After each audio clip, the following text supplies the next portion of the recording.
Hey guys, it's Mr. White here with video number 2, all about supply. So if you haven't watched video number 1, please go back and watch that so that you're ready to get started with this video.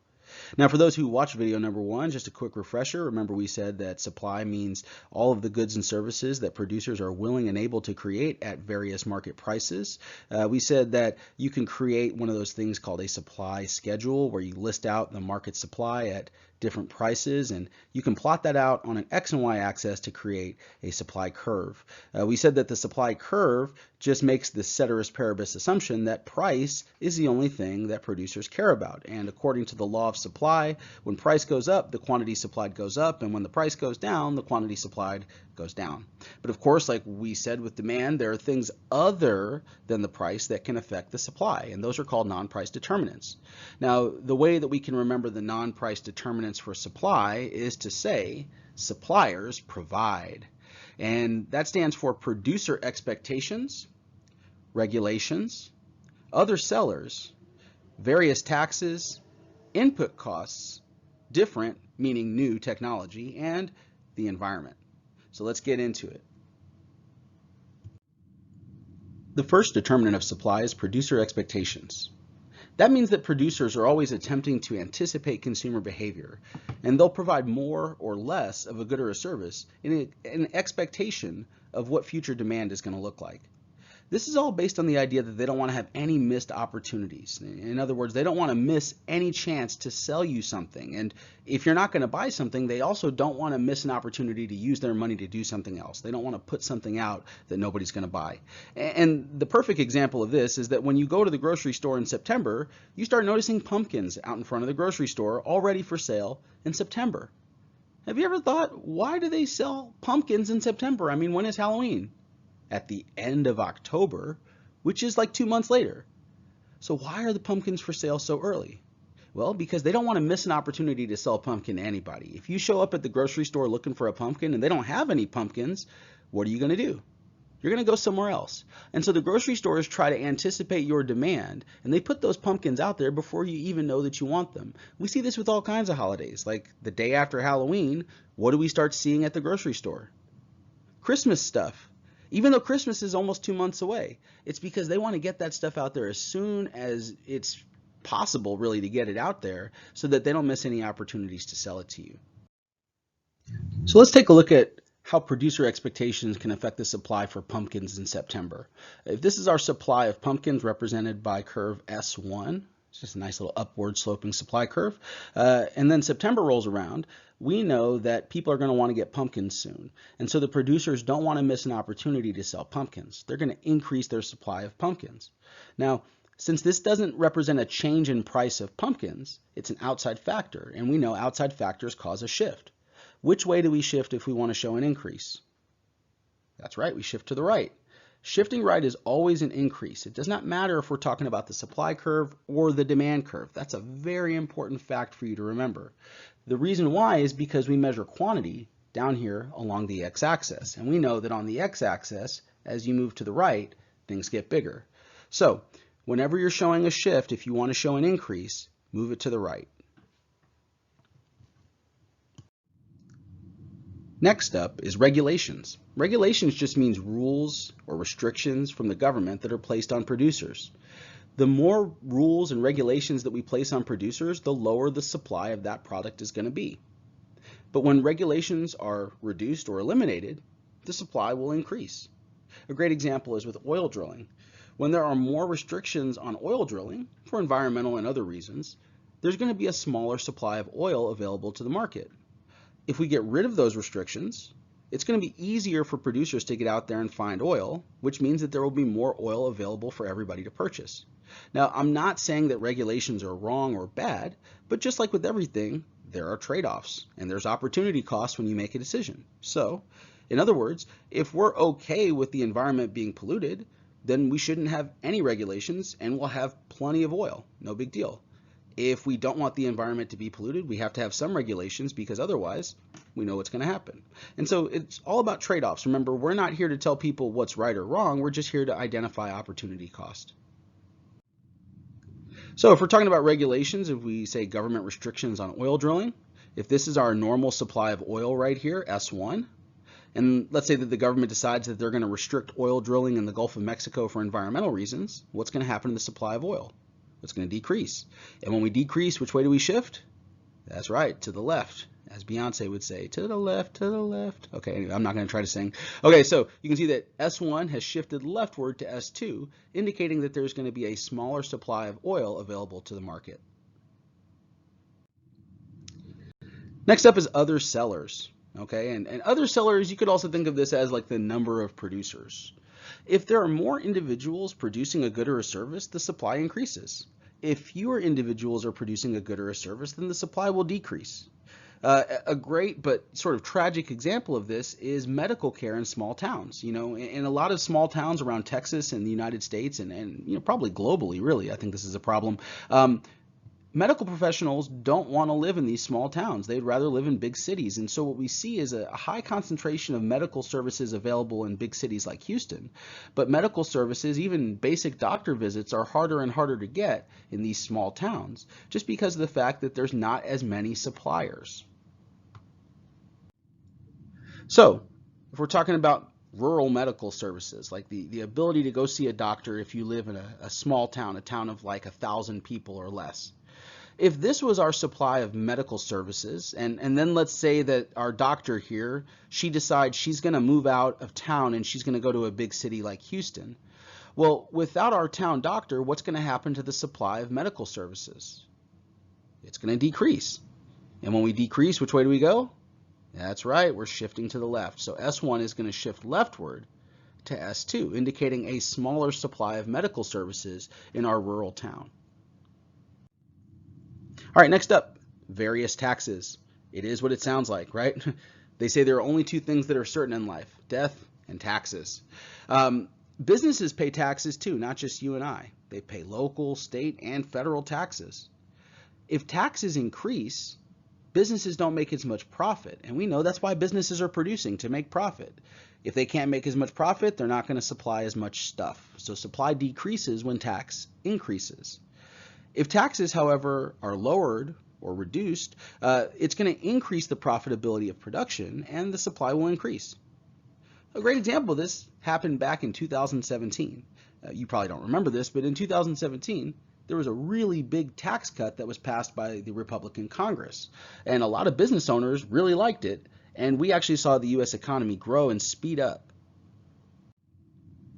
So this is what it looks like when we give a gigantic corporate tax cut. If S1 represents the supply of all the goods and services made by corporations in America, then you cut their taxes. Well, now they can make more money by producing, so what are they going to do? They're going to produce more. If supply increases, which way does it shift? It shifts to the right. Okay, cool. So remember, this has nothing to do with the price of the goods or services. This is an outside factor. The corporation's got a big tax cut. Next up, we have input costs.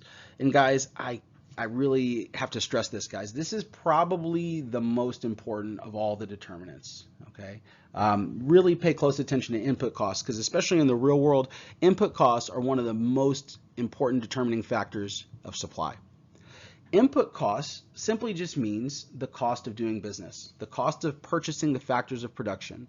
You may remember the factors of production are capital, entrepreneurship, land, and labor. If you're a business leader, you have to figure out, how can I get all this stuff I need? And if the cost goes up, that makes your job harder. When costs increase, it makes it harder to supply, so supply decreases. When the cost of doing business decreases, though, it becomes easier and supply increases. Just think back to our example. When the candy bars became cheaper, all of a sudden the market supply of candy bars in our classroom went up because it's easier for the producers, i.e. the kids that were selling candy bars, to get the candy bars. Remember that profit equals total revenue minus total cost. Total cost is your fixed cost plus your variable cost. Once again, I don't need you to know this. It's not like something I'm going to test you on, but it's just a little FYI for those who are curious. A fixed cost means a cost that's always the same, no matter how much you produce. Like, for example, if you're running a restaurant and you have to pay rent on the building, your rent is the same every single month, regardless of how many customers you serve.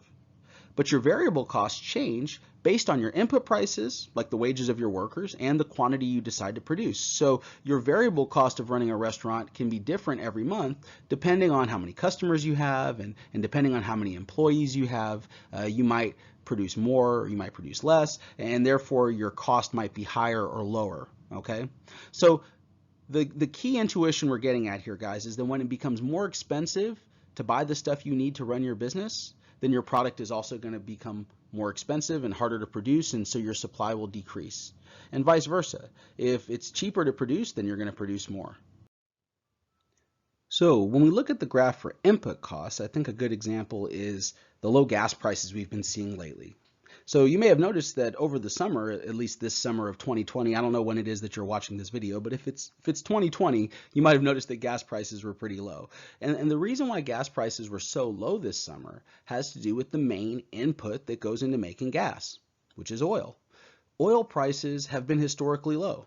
It has to do with a lot of really complicated global trade stuff, but just know for right now, oil prices are really low.